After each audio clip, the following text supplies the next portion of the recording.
चाचा भतीजे के बीच के रिश्ते के बारे में भी चर्चाएं हो रही हैं।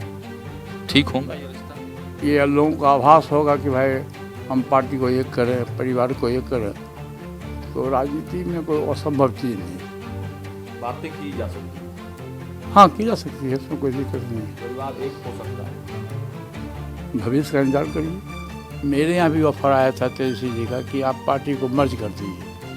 वो हमारी बात को मान गए और कल आए और बहुत देर से क्या रुके भी, खाना भी खाए। वापसी की चर्चाएं, हाँ वापसी, जब यहाँ आ गए तो वापसी की चर्चा थोड़ा स्वाभाविक है। फिर से पार्टी ज्वाइन करेंगे? पार्टी में तो है ही, पार्टी से इस्तीफा कहाँ दिए थे, उनकी मैडम चुनाव लड़ी थी। पूछा कि आखिर पशुपति पारस को आपने क्यों छोड़ा, तो उनका साफ था कि भाई अब जाकर उनसे पूछिए, गलती कुछ किया था उन्होंने। नमस्कार, मेरा नाम सागर कुमार है और आप न्यूज हाट देख रहे हैं। देखिए, लगातार बिहार की सियासत की तमाम तस्वीरें आप तक हम लोग पहुंचाने का काम कर रहे हैं, लेकिन आज एक खास शख्सियत से आपको मिलाने वाले हैं।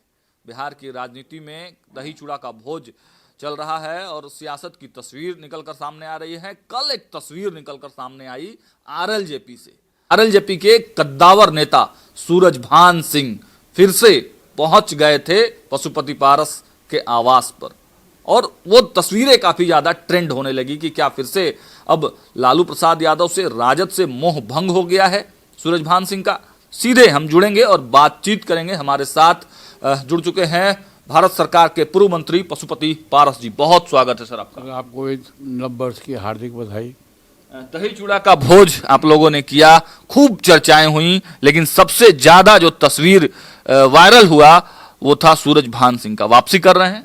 देखिए, हम लोग अपने पार्टी की ओर से प्रत्येक साल दही चूड़ा का आयोजन करते हैं और इस बार भी हम लोगों ने किया। और इस बार हम लोगों में तय किया कि पार्टी के अंदर जो पार्टी के जो पदाधिकारी हैं, जो हमारा दलित सेना है, पार्टी है, जिलाध्यक्ष है, प्रदेश पदाधिकारी है, उन्हीं लोगों को हम लोगों ने निमंत्रण दिया।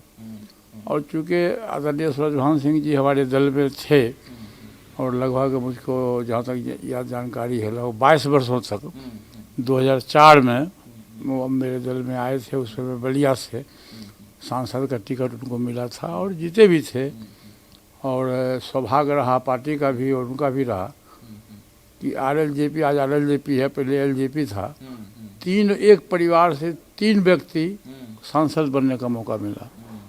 उनके परिवार से 3 व्यक्ति सांसद बनने का मौका मिला।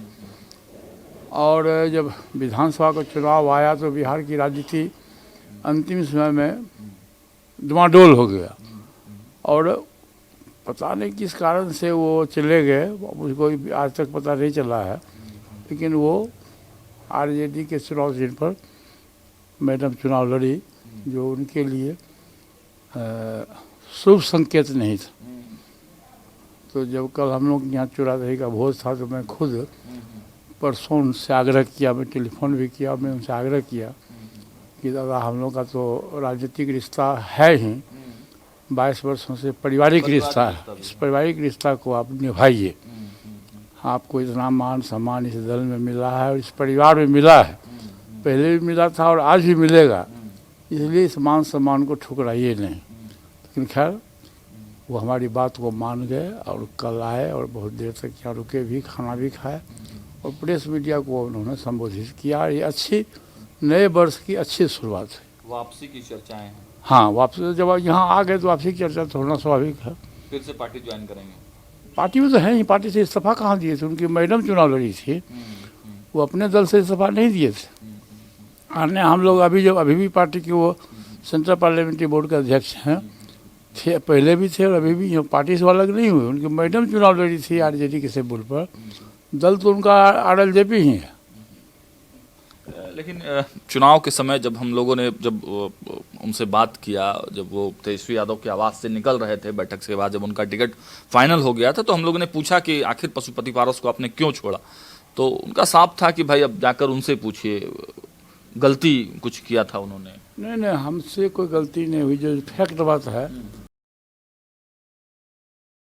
मेरे यहाँ भी ऑफर आया था तेजस्वी जी का कि आप पार्टी को मर्ज कर दीजिए। अच्छा। हम लोग तैयार नहीं हुए और दादा तैयार हो गए, चले गए। हमसे पूछ के गए, लेकिन वो कह के गए कि हम आरजेडी के सिंबल पर हम चुनाव लड़ना चाहते हैं। दादा आप लड़ना है तो आपको लड़िए, लेकिन हम अपने पार्टी के अस्तित्व को समाप्त नहीं करेंगे।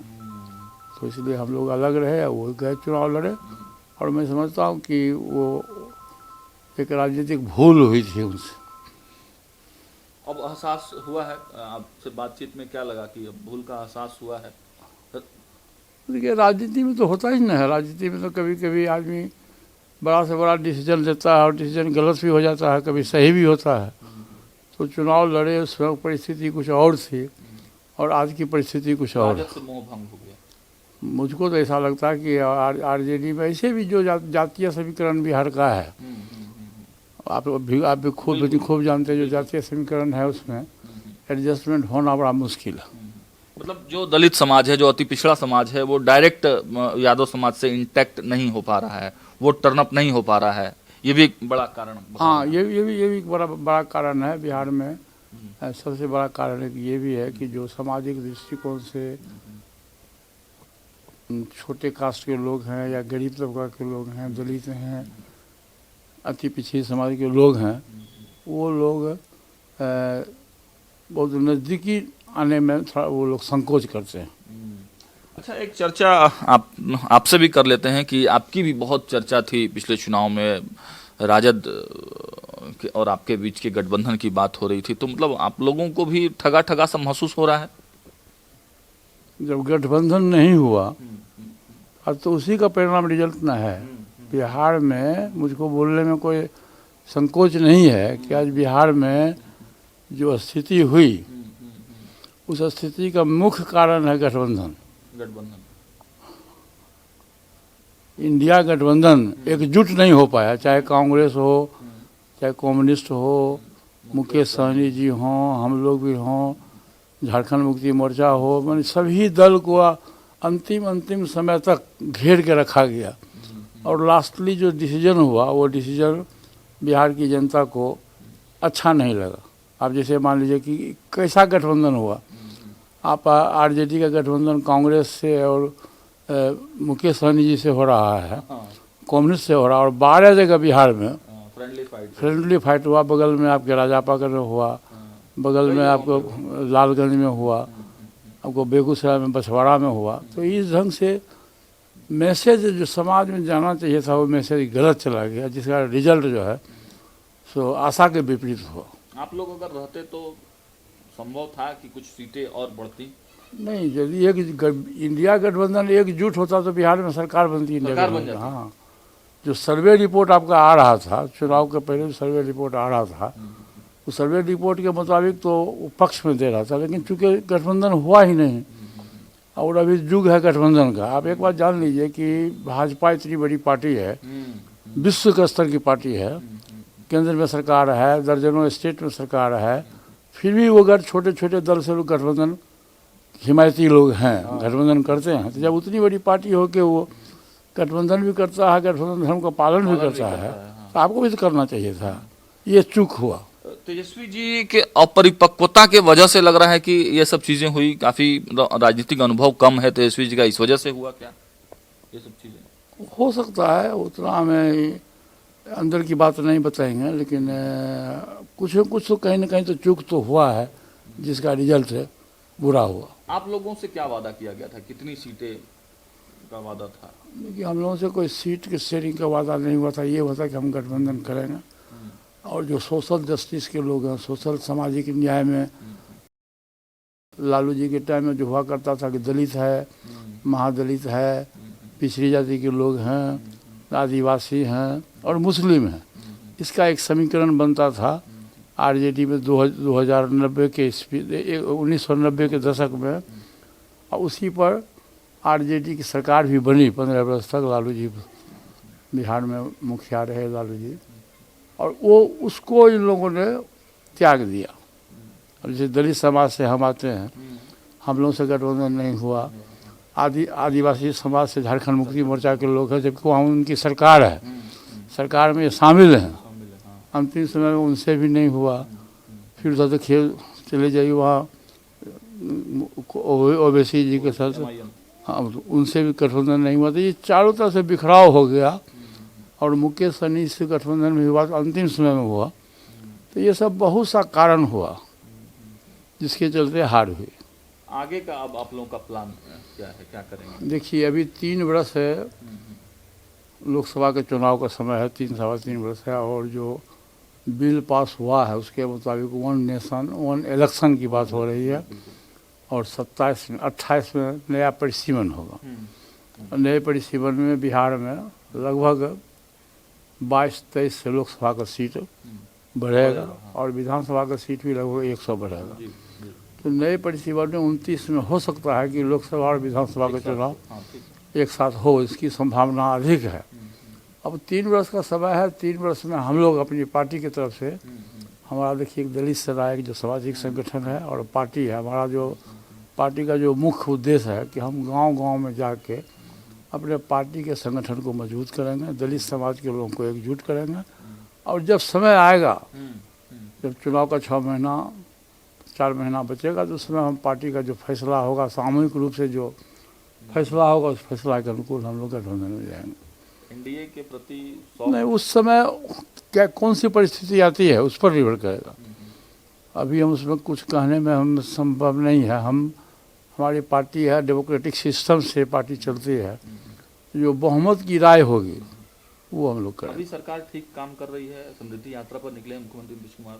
अभी तो 1 महीना 1.5 महीना हुआ ही है। जो सर विधानसभा के चुनाव में जो आप वादा किए हैं, जो वादा पर खड़ा उतरिएगा, उसको 6 महीना में नहीं पता चलेगा कि सरकार ठीक ठाक काम कर रही है कि नहीं कर रही है। अभी कहना बेकार है। एक अंतिम सवाल, चूंकि आपसे बहुत दिनों बाद मुलाकात हुई है, चाचा भतीजे के बीच के रिश्ते के बारे में भी चर्चाएं हो रही हैं, ठीक होगा ये रिश्ता? देखिए, पारिवारिक मामला अलग होता है और राजनीतिक मामला अलग होता है। आपको तो मालूम है कि हम 3 भाई थे और बिहार में राम लक्ष्मण भरत की जोड़ी माना जाता था। वो तीनों भाई में कभी संबंध खराब नहीं हुआ। लक्ष्मण के रूप में हम बड़े भाई को मानते थे, पूजा भी करते थे, सब काम धंधा भी करते थे। हमारा छोटा भाई रामचंद्र जी थे। हमारे तीनों भाई में कभी मतलब मनभेद हुआ न मतभेद हुआ। वो मिसाल देते थे तीनों हाँ, मिसाल था, लेकिन कुछ विपरीत परिस्थिति हुई। उस विपरीत परिस्थिति में पार्टी और परिवार दोनों अलग से अलग हो गया लोग। तो ताली तो दोनों हाथ से बजता है। जब दोनों तरफ से ये लोगों का आभास होगा कि भाई हम पार्टी को एक करें, परिवार को एक करें, तो राजनीति में कोई असंभव चीज़ नहीं है। बातें की जा सकती हैं। हाँ, की जा सकती है, इसमें कोई दिक्कत नहीं है। परिवार एक हो सकता है। भविष्य का इंतजार करिए। चलिए, तो देखिए बहुत बड़ा इशारा पशुपति पारस पूर्व केंद्रीय मंत्री ने दिया है। हालांकि खुलकर अभी कुछ भी कहना ठीक नहीं है। बिल्कुल, क्रिकेट और राजनीति संभावनाओं का खेल है, कभी भी कुछ भी हो सकता है। अब सूरजभान सिंह जब पार्टी में आएंगे तो पार्टी बिल्कुल मजबूत होगी और नए कलेवर के साथ राष्ट्रीय लोक जनशक्ति पार्टी, और केवल सूरजभान सिंह ही नहीं, बहुत कद्दावर बड़े लोग जो हैं इस पार्टी का दामन थामने वाले हैं। खबरें लगातार अपडेट्स करते रहेंगे। देखते रहिए न्यूज़ 8। बहुत बहुत धन्यवाद।